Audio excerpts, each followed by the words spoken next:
हाय दोस्तों, तो कैसे आप लोग दोस्तों। एक और शानदार वीडियो ले आया हूँ, बहुत ही ज़बरदस्त वीडियो को आप लोगों ने शुरू से लेकर एंड तक गौर से देखना है। फिर वीडियो के बारे में कुछ इंपॉर्टेंट बातें करूंगा वीडियो के एंड में। तो जल्दी से चैनल को सब्सक्राइब कर लें और बेल आइकन को प्रेस कर लें। तो वीडियो स्टार्ट करते हैं। भारत ने बनाया पहला 3D वाह यार। Printing bridge. अब ब्रिज और सड़कें बनाए नहीं बल्कि छापे जाएंगे। भारत में आज तकनीक इतनी विकसित हो चुकी है कि आज भारत ने 3D प्रिंटिंग के क्षेत्र में जो मुकाम हासिल किया है, उससे आज पूरे विश्व में भारत का डंका बज रहा है। भारत के ही IIT हैदराबाद के सिविल डिपार्टमेंट ने 3D प्रिंटिंग तकनीक का इस्तेमाल करके एक पूरा ब्रिज बनाने का एक पूरी तकनीक को विकसित कर लिया है और एक स्टार्टअप सिंप्लीफोर्ज क्रिएशन के साथ मिलकर 3D प्रिंटिंग तकनीक का उपयोग करके भारत का पहला प्रोटोटाइप ब्रिज विकसित किया है।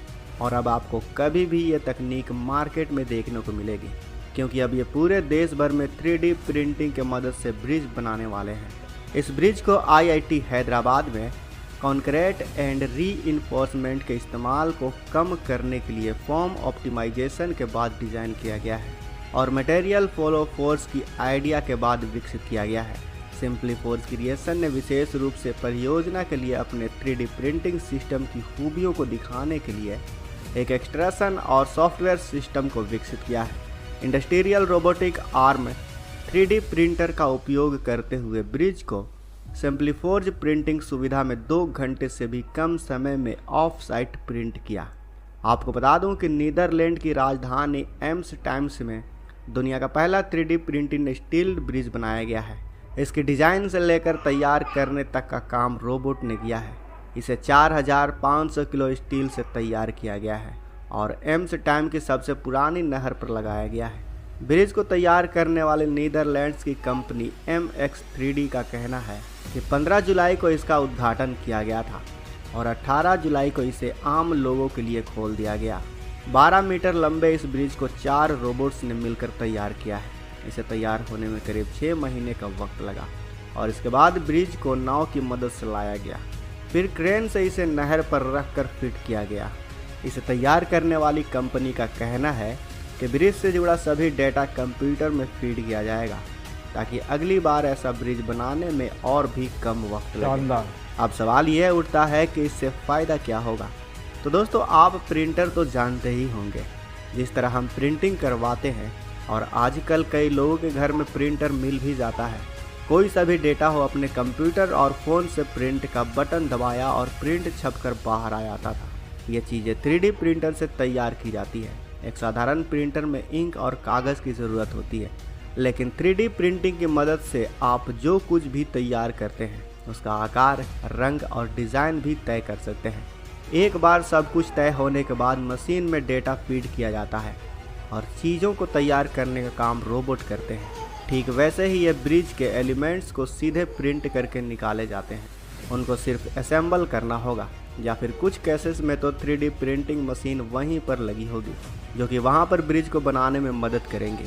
इससे होगा ये कि 3D प्रिंटिंग से जो ब्रिज बनाए जाएंगे उसमें 50 से 60% वक्त कम लगेगा, यानी काफ़ी ज़्यादा समय की बचत होगी।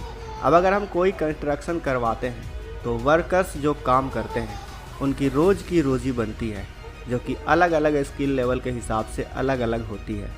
ऐसे में अगर किसी सिविल प्रोजेक्ट को पूरा करने का समय बढ़ जाता है तो सभी वर्कर्स की रोजियां भी बढ़ जाती हैं, यानी लेबर कॉस्ट बढ़ जाता है। लेकिन अगर 50 से 60% कम समय लगे किसी प्रोजेक्ट को पूरा करने में, तो इसे लेबर कॉस्ट में काफ़ी कम खर्चा होगा।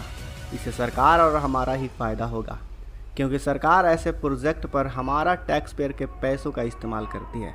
दूसरी सबसे बड़ी चीज़ यह है, जो 3D प्रिंटर टेक्नोलॉजी होती है, इसमें लेबर कॉस्ट भी काफ़ी कम पड़ता है, क्योंकि इसमें लेबर्स भी काफ़ी कम लगते हैं, क्योंकि उनका आधा काम तो यह मशीन ही कर लेती हैं और काफ़ी जल्द, यानी 1 दशक के अंदर यह तकनीक हर जगह इस्तेमाल की जाएंगी। दोस्तों, हमारे पड़ोसी देश चीन ने इस तकनीक को अलग ही लेवल पर विकसित किया है। अब वो अपनी सड़कों को इसी तकनीक से बना रहे हैं, यानी कि चीन अब प्रिंटर की मदद से वहाँ सड़कें भी प्रिंट करने लगा है। और ख़ास बात तो यह है कि इनकी जैसी ये तकनीक हमारे पास भी है। भारत में नितिन गडकरी पहले ही कह चुके हैं कि वो अल्टरनेट रोड मेकिंग मटेरियल का इस्तेमाल करना चाहते हैं, यानी प्लास्टिक वेस्ट हो, स्टील हो, इन सब का इस्तेमाल कर लंबे समय तक टिकाऊ रहे ऐसा सड़क बनाना चाहते हैं। लेकिन ये जो तकनीक अभी भारत के पास है वो चीन जैसी एडवांस नहीं है, उस लेवल तक नहीं पहुंची है। लेकिन जब ये विकसित हो जाएंगे तो इनसे बनने वाली सड़क में कम समय लगेगा, लागत कम आएगी और हमें सहूलियतें काफ़ी बेहतर मिलेंगी। इतना ही नहीं, चीन अब 3D प्रिंटिंग टेक्नोलॉजी में एक कदम और आगे बढ़ चुका है। अब चीन AI का इस्तेमाल कर 3D प्रिंटिंग करके एक 529 फीट का डैम बनाने जा रहा है। लेकिन दोस्तों, अगर भारत अपने 3D प्रिंटिंग टेक्नोलॉजी को और एडवांस बना लेता है तो वो इस फील्ड में चीन को भी पीछे छोड़, क्योंकि दुनिया जानती है कि भारत भी तकनीक के मामले में किसी से पीछे नहीं है। अगर भारत इनको एडवांस बनाने में सफल होता है तो मशीन लर्निंग की मदद से, 3D प्रिंटिंग की मदद से कंस्ट्रक्शन फील्ड में काफ़ी बड़ा बूम देखने को मिलेगा। वैसे दोस्तों, आपका भारत की इस नई तकनीक पर क्या कहना है? तो दोस्तों, ये वीडियो थी टेक्नोफीरिया की और ये बहुत ही शानदार वीडियो बनाई हुई थी, बड़ी डिटेलिंग के साथ। 3D प्रिंटर वाकई गेम चेंजर है और 3D प्रिंटर बहुत सारी चीज़ों के अंदर यूज़ होने लग गया है। अब बहुत सारे बच्चों के टॉयज वगैरह बन रहे होते हैं, वो 3D प्रिंटर के अंदर बना रहे होते हैं। और अब तो रोड्स वगैरह के अंदर भी पाकिस्तान में ये जो चीन वाली टेक्नोलॉजी है ये पाकिस्तान में भी यूज़ होती है रोड्स वगैरह बनाने के लिए। और अब इंडिया इसके ऊपर काम कर रहा है, ब्रिजेस बनाने के लिए काम कर रहा है। तो नो डाउट टाइम तो बचेगा, साथ साथ इसके अंदर लेबर कॉस्ट भी बचेगी। और जैसे जैसे ये आप टेक्नोलॉजी के अंदर और आगे जाते जाएंगे और आगे जाते जाएंगे, लर्न करते जाएंगे, जितनी ज़्यादा ग्रिप होती जाएगी ये और ज़्यादा एफिशिएंट होती चली जाएगी और ज़्यादा फ़ायदेमंद होती चली जाएगी। तो इस टेक्नोलॉजी का ये भी एक बहुत बड़ा बेनिफिट है। और इंडिया की तो क्या ही बात है, अभी तो आईटी के अंदर उन्होंने तबाहियाँ मचाई हुई है, बूम लाया हुआ है। दुनिया के अंदर जितनी भी टेक्नोलॉजीज़ के अंदर उन्होंने कार्स बनाई हैं बेहतरीन, बाइक्स के अंदर बड़ा ज़बरदस्त काम किया है। अफ्रीका को अभी इस टाइम सबसे ज़्यादा बाइक बेचने वाला मुल्क जो है ना अफ्रीका को, वो इंडिया बन गया है।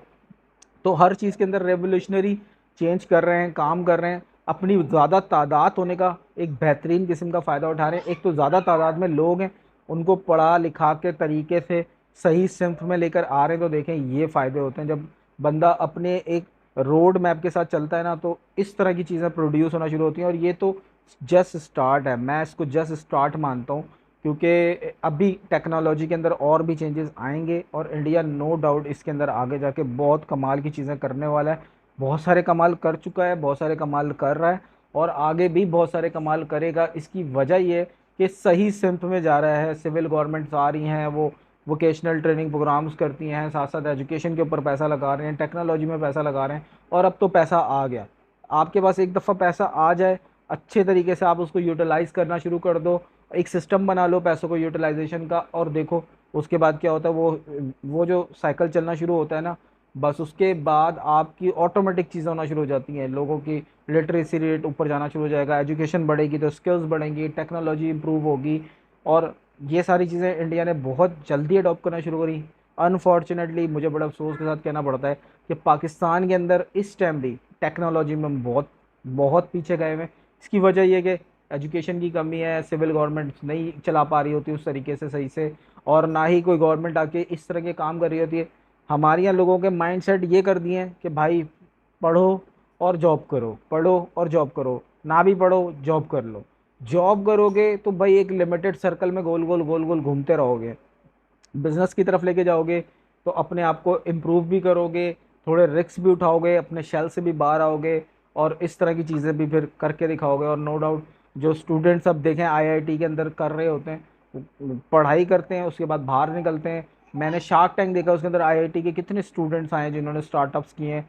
उनका माइंडसेट ये नहीं है कि बेटा हमें पढ़ना है, पढ़ के हमें जॉब करनी है। हमारे यहाँ क्या अच्छी यूनिवर्सिटी से पढ़ रहे हैं, एमबीएस कर रहे हैं, इंजीनियरिंग कर रहे हैं, पर क्या है या तो बाहर चले जाते हैं। 90% तो अच्छे स्टूडेंट्स पढ़े लिखे जो होते हैं ना, सही मंजे हुए, उनको तो फ़ौरन बाहर जाना होता है, वो बाहर चले जाते हैं। जो यहाँ रह जाते हैं वो थोड़े से उनके माइंडसेट ऐसे होते हैं, यार हमें तो जॉब करनी है, यार हमें तो जॉब करनी है। उन्होंने रिस्क उठाना नहीं है और ना ही कोई रिस्क उठाने देता है। कुछ ऐसी कम्युनिटीज़ हैं, मेमन कम्युनिटी है, तो थोड़ा बहुत बिजनेस को इनकरेज करती है, बाकी कोई नहीं। तो इस तरीके से पाकिस्तान का सिनेरियो थोड़ा सा डाउन जा रहा है, पर इंशाल्लाह होप है कि अच्छा ही होगा आने वाले वक्त के अंदर। अभी तो हम इकोनॉमिकल क्राइसिस में डूबे जा रहे हैं, इससे बाहर आएंगे तो इन सारी चीज़ों के ऊपर भी काम हो रहे हैं और फिर उनके रिजल्ट आना शुरू होंगे आहिस्ता आहिस्ता। तो फिर हमें कुछ ना कुछ इसमें बेहतरीन नज़र आएगी। तो वीडियो कैसी लगी मुझे कमेंट करके ज़रूर बताइएगा। मिलते हैं अगले किसी वीडियो के अंदर। मैं इसी तरीके से इन्फॉर्मेशन और एंटरटेनमेंट से रिलेटेड वीडियोस बनाता रहता हूँ। मेरे चैनल को सब्सक्राइब कीजिए, बेल आइकन को प्रेस कीजिए। Bye bye.